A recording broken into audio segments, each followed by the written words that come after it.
नमस्कार, मेरा नाम है डॉक्टर पुरु धमन और आज इस वीडियो में हम बात करने वाले हैं कि क्यों एक किडनी फेलियर पेशेंट को नींबू या फिर नींबू जैसे खट्टे फल संतरा, मौसमी, कीनू, आम बंद किए जाते हैं। पेशेंट के माइंड में बहुत सारे डाउट होते हैं। पेशेंट कहता है कि डॉक्टर साहब ने हमें परहेज में डाला है, बट ये नहीं पता होता ये परहेज हम क्यों दे रहे हैं, किस वजह से दे रहे हैं। तो इसी को कोशिश करेंगे इस वीडियो में क्लियर अप करने की, आपको बता सकें कि हम अगर आपको ये परहेज बता रहे हैं कि आपने खट्टा नहीं खाना, तो आपको पता होना चाहिए कि हम ऐसा क्यों कर रहे हैं। क्योंकि जितना ज़रूरी हमारे लिए जानना है, अब उतना ही ज़रूरी आप लोगों के लिए भी जानना हो गया है कि आप अपनी हेल्थ को कैसे ठीक रख सकते हैं, कैसे हम अपनी किडनी की हेल्थ को परफेक्ट रख सकते हैं।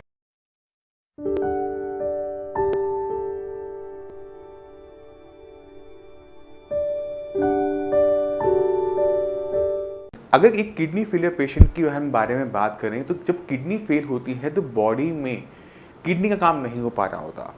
किडनी का काम क्या है? किडनी का काम होता है खून को साफ करना, और खून को साफ करके उसमें जितना भी वेस्ट मटेरियल है, क्रिएटिनिन है, यूरिया है, एक्स्ट्रा अमाउंट ऑफ पोटेशियम है, सोडियम है, उसको बॉडी से बाहर निकालना। और अक्सर इसको हम अपनी KFT रिपोर्ट में भी देखते हैं, इन्हीं को हम बार बार चेक कर रहे होते हैं। मगर सिर्फ हमारी बॉडी में किडनी का ये रोल नहीं होता सिर्फ क्रिएटिनिन और यूरिया को निकालने का। हमारी बॉडी में बहुत सारे ऐसे वेस्ट मटेरियल बन रहे होते हैं जो कि हम अपनी KFT रिपोर्ट में नहीं देखते, मगर वो हमारी बॉडी को इफ़ेक्ट डालते हैं। उनमें से एक होता है एसिड। यानी जब हम कुछ भी खाना खाते हैं, हमारी जब बॉडी के सेल्स उसको कंज्यूम करते हैं, तो छोटा सा एक वेस्ट मटेरियल निकालते हैं जो है एसिड। ये एसिड हमारे ब्लड में सर्कुलेट होते हुए हमारी किडनी में जाता है, और किडनी जितना भी एसिड होता है उसको यूरिन के थ्रू बाहर निकाल देती है नॉर्मली। बट जब आपकी किडनी खराब हो जाती है या खराब होना शुरू होती है, तो किडनी का ये काम, जैसे वो क्रिएटिनिन को नहीं निकाल पा रही, यूरिया को नहीं निकाल पा रही, वो एसिड को भी नहीं पा रही होती। ये एसिड इकट्ठा होना शुरू हो जाता है, जैसे क्रिएटिनिन इकट्ठा हो रहा है। अब जैसे ही एसिड की मात्रा बढ़ती है, तो जो ब्लड का pH होता है वो एसिडिक हो जाता है, तेजाबी हो जाता है। अब आप खुद सोचो, ये अगर तेजाब आपकी किडनी में जाता है, तो आपकी किडनी के स्ट्रक्चर को और तेज़ी से नुकसान पहुंचाना शुरू करता है, क्योंकि वो ऑलरेडी डैमेज में है। तो इस डैमेज की कंडीशन, ये जब एसिड इकट्ठा होता है और हमारी किडनी को डैमेज करता है, इस कंडीशन को कहते हैं मेटाबॉलिक एसिडोसिस।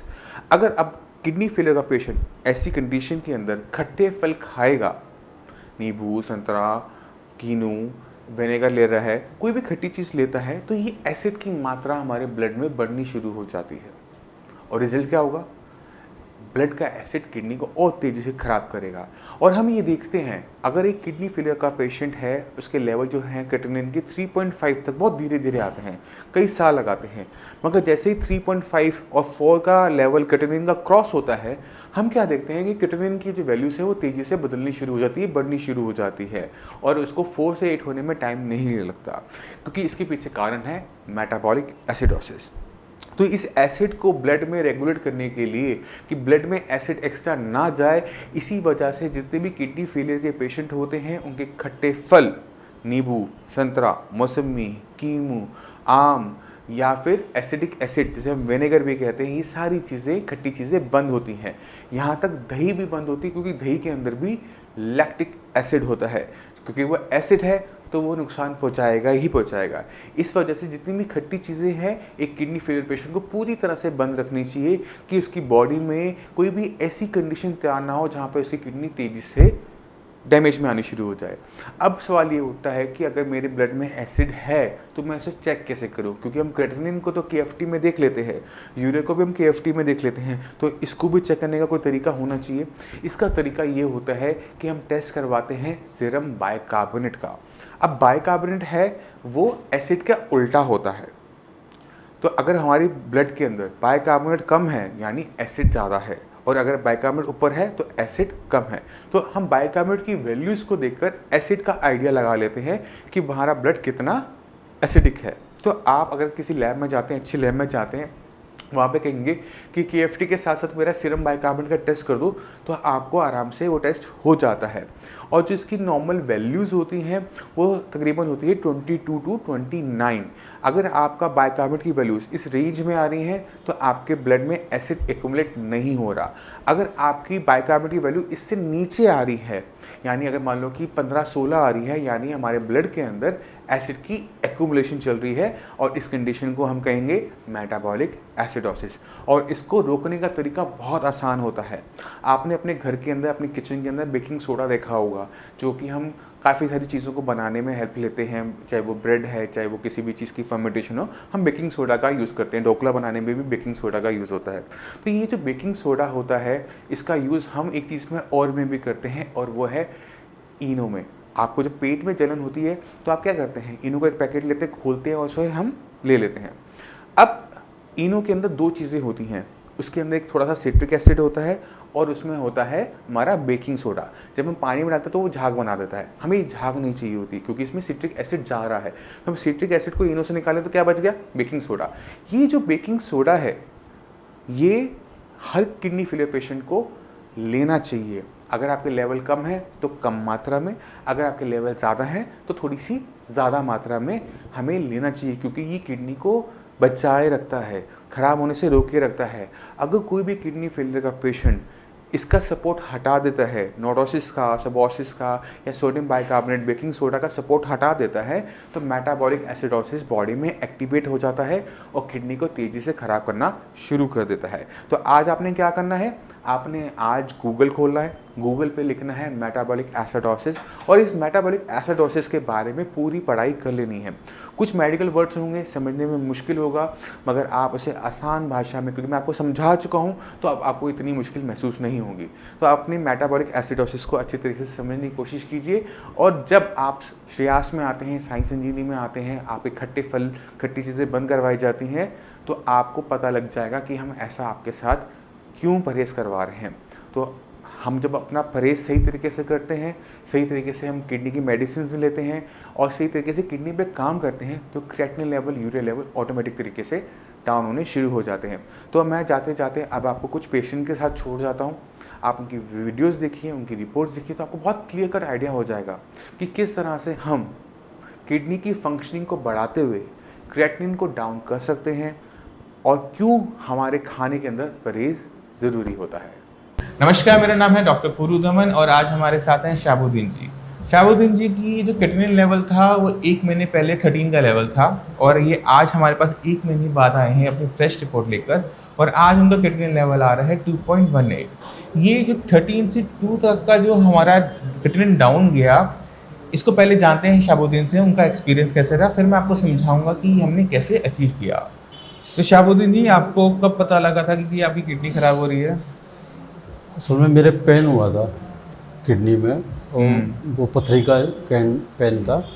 तो उसके बाद फिर मेरे अंदर मैंने जो है फिर टेस्ट कराया और डॉक्टर को दिखाया मेरठ में। वहाँ दिखाने के बाद में पता चला कि वो रिपोर्ट जब आई तो वो क्रिएटिनिन जो है वो काफ़ी बड़ा हुआ था। कितना था उस टाइम में लेवल? उस टाइम 7.8 था। 7.8। हाँ, फिर 2 दिन के बाद ही फिर दोबारा टेस्ट हुआ तो फिर 11.8 हो गया था। अच्छा, जब आप साइंस इंजीनियरिंग आए थे तब लेवल क्या थे? जी, साइंस इंजीनियरिंग आए थे तब आपके क्रिएटिनिन का लेवल कितना था? हाँ, उस वक्त जब यहाँ हम आए तो उस वक्त नहीं 13 था। 13 के आसपास आपका लेवल था। 13 हो गया था। 13 का लेवल था हमारा। और तो डॉक्टर्स ने कुछ बोला होगा जब आपके लेवल इतने बढ़ रहे थे, कुछ बताया था कि क्या करना है? हाँ, उन्होंने तो डायलिसिस बताई थी। डायलिसिस करने के लिए आपको बोल तो हम वहाँ डायलिसिस न करा के फिर हम आपका पता लगा। ओके। तो फिर हम यहाँ आपके पास आए और फिर जब दवा शुरू हुई तो जब मैं यहाँ आया था पहली बार तो उस वक्त वीकनेस काफ़ी थी और पीलापन था चेहरे पे भी काफ़ी। लेकिन जैसे ही मतलब 2-3 दिन दवा खाई तो 2-3 दिन में काफ़ी मतलब क्या चेंजेस नज़र आए थे आपको? हाँ, एक तो मुझे जो है मैं खाना जो है बिल्कुल कम खा रहा था। अच्छा। तो दवा जब शुरू हुई तो मुझे भूख भी लगना शुरू हुई। ठीक है। आधी रोटी से 1 रोटी पे आया, फिर धीरे धीरे भूख बढ़ती चली गई तो चेहरे का रंग भी बदलना शुरू हुआ। और फिर जो है जब टेस्ट कराया क्रिएटिनिन तो काफ़ी कम हो गया बीच में। कितने दिन बाद आपने टेस्ट करवाया था? हमने कराया था 4 दिन बाद 4 दिन तो 11 पर आ गया था। 4 दिन में 13 से 11। 11 पे और उसके बाद फिर दोबारा टेस्ट बीच में और करवाए थे? हाँ बीच में भी कराया टेस्ट। फिर कितना आया था नेक्स्ट टाइम? फिर ये 8 पे आया, फिर 5 पे आया। अच्छा, जी अभी कितना लेवल है? अब 1.18 है इस पर। 1.18, जी 2.18। 2.18। और ये 2.18 हमारा 13 से 2.18 कितने टाइम में गया? ये तकरीबन 1 महीना 7 दिन में। एक महीने नहीं, 7 दिन 1 महीने में हो गया था। एक महीने में हम 13 से लेवल हो गया 2। ठीक है। और अभी कुछ दिक्कत महसूस कर रहे हो शरीर के अंदर? अब कोई दिक्कत नहीं है। कोई दिक्कत नहीं, नहीं। किसी तरह की कंप्लेंट, कोई नहीं। दर्द? कोई दर्द नहीं है। दर्द नहीं है। हमने अब जब एक्सरे करवाया इसमें स्टोन भी नहीं आया इस बार? ना स्टोन भी नहीं आया है। ठीक है। तो आपका ये जो एक्सपीरियंस रहा है सांस इंजीनियरिंग के साथ, कैसा रहा? बहुत बढ़िया एक्सपीरियंस रहा और इससे हमें बड़ी मतलब खुशी हुई। और मैं दूसरे लोगों को भी यही मशवरा दिया जो इससे मतलब पीड़ित हैं हाँ। कि भाई आयुर्वेदिक में आए। और आयुर्वेदिक में जो इसका इलाज है वो एलोपैथिक में हमें नहीं मिला। मतलब हमें डायलिसिस भी बताया सीधा, लेकिन डायलिसिस से बच के हम आपके पास आए हैं। और हमें मतलब है कि हम किसी से पता भी चला था आपका पता जो है डॉक्टर पूधवन का। डायलिसिस तो एक बहुत ज़्यादा तकलीफदेह प्रोसीजर है, लेकिन इसमें हमें सिर्फ दवाएं रेगुलर खानी है, परहेज करना है। तो हमें 1 महीने में हम इतना दोनों जल्दी- चीज़ों में फ़र्क है। जी। अगर हम डायलिसिस करवाते तो सिर्फ खून साफ होता, जी जी किडनी वैसी की वैसी रह जाती। जी जी जी हमने खून ना साफ करवाकर किडनी को पसंद किया, हमने किडनी पे काम किया। अब आपको डायलिसिस की ज़रूरत आगे नहीं पड़ेगी क्योंकि किडनी ये काम कर रही है। जी जी ठीक है। तो ये मेजर डिफरेंस होता है कि अगर हम डायलिसिस के ऊपर किसी ट्रीटमेंट को हम चूज़ करते हैं, किडनी को अगर पसंद करते हैं, किडनी को अगर हम काम करते हैं, तो किडनी हमें उसका फल ज़रूर देती है। जी, जी। वो आपका, अब आपने इसको ध्यान रखा है, वो आपका पूरे लाइफ टाइम ध्यान रखेगी। जी तो आपने खुद सुना कि क्रिएटिनिन लेवल 13 से 2.18 तक फॉल किया with in a span of 1 month. अभी हुआ क्या, पहले इनकी कंडीशन को थोड़ा सा समझने की कोशिश करते हैं क्योंकि हर केस दूसरे केस से अलग होता है। शहाबुद्दीन जी को किडनी की जो दिक्कत थी वो थी पहले सीकेडी इनका पहले से चल रहा था। इनकी जो लेफ्ट किडनी है वो साइज में छोटी है। अब उस किडनी छोटी के साथ साथ अब क्या हुआ, स्टोन भी साथ में हो गए। स्टोन की वजह से जो किडनी जो यूरिन बनाती है वो बाहर नहीं जा पा रहा था, जिसकी वजह से एक हाइड्रोनेफ्रोसिस इनकी बॉडी में तैयार हुआ और इतना ज़्यादा प्रेशर तैयार हुआ कि लेफ्ट किडनी काम नहीं कर रही, राइट किडनी में स्टोन की वजह से वो नॉन फंक्शनल हो गई। तो जो क्रिएटिनिन जो बॉडी में बन रहा था वो बाहर नहीं जा पा रहा था, निकल नहीं पा रहा था। अब ऐसी कंडीशन के अंदर बीजे स्टेंटिंग करवाई। स्टेंट आप जानते होंगे कि हम एक ट्यूब डाल देते हैं जिससे स्टोन बाहर आते रहते हैं। अब स्टेंटिंग हो जाने के बाद भी इनकी किडनी फंक्शनल नहीं हो पाई। तो ये क्या केस हुआ, AKI ऑन CKD। जब हमने इनका ट्रीटमेंट स्टार्ट किया तो हमने क्या देखा कि with in a span of 1 month जो किडनी लेवल था वो नॉर्मल आना शुरू किया, जबकि इनको डॉक्टर ने डायलिसिस कह रखा था। और डायलिसिस के अंदर और हम जो ट्रीटमेंट किडनी का करते हैं उसमें एक मेजर डिफरेंस होता है, उसे समझना बहुत मुश्किल काम नहीं है।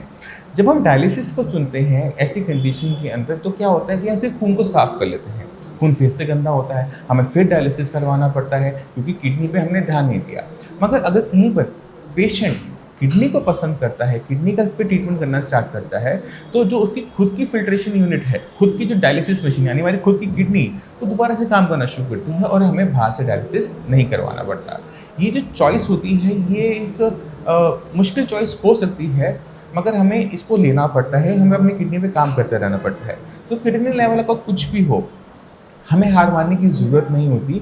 सबसे पहले ज़रूरत होती है अपनी बीमारी को समझने की कि आपकी बीमारी क्या है, किस वजह से है। और जब हम सही तरीके से इस पर काम करते हैं, हर चीज़ को, मेडिसिन को फॉलो किया, डाइट को फॉलो किया, तो हमें रिजल्ट्स मिलते ही मिलते हैं। अब इसी के साथ हम शहाबुद्दीन जी का धन्यवाद करना चाहेंगे और उम्मीद करते हैं कि नेक्स्ट मंथ जब हमें मिलें तो क्रिएटिनिन लेवल बिल्कुल नॉर्मल हो, किसी टाइप की कंप्लेंट ना हो, स्टंट निकल चुका हो और बिल्कुल परफेक्ट अपनी लाइफ में वापस। सर इसमें भी आपका बहुत बहुत शुक्रिया है। और सिर्फ डॉक्टर के नहीं होता, डॉक्टर के साथ पेशेंट अच्छा भी होना जरूरी है। जी अगर पेशेंट को डॉक्टर पे विश्वास नहीं है, कोई भी दवाई अच्छी से अच्छी दवाई लगती नहीं है, सही बात है। क्योंकि जब वो उसे खा रहा है उससे डाउट है कि मैं ठीक होऊंगा या नहीं होऊंगा, तो वहाँ पर कोई भी मेडिसिन, अच्छे से अच्छे डॉक्टर की मेडिसिन भी काम नहीं है। बिल्कुल बिल्कुल यही बात भी है। ठीक है ना। तो एक अच्छे ट्रीटमेंट के लिए कई चीज़ों का साथ में होना अच्छा ज़रूरी है। अच्छा डॉक्टर हो, जी जी अच्छा डायग्नोसिस हो कि बीमारी क्या है, अच्छी मेडिसिन हो और एक अच्छा पेशेंट, और एक अच्छे पेशेंट के ध्यान रखने वाले। जी अगर हम आयुर्वेद के हिसाब से चलते हैं तो इन सभी चीज़ों की इंपॉर्टेंस बताई गई है कि अगर इनमें से एक चीज़ भी फेल होती है जी जी तो काम खराब हो जाता है। अब इसी के साथ आपसे हम चलने के लिए आगे चाहेंगे। मिलते हैं अगली वीडियो में, तब तक के लिए धन्यवाद।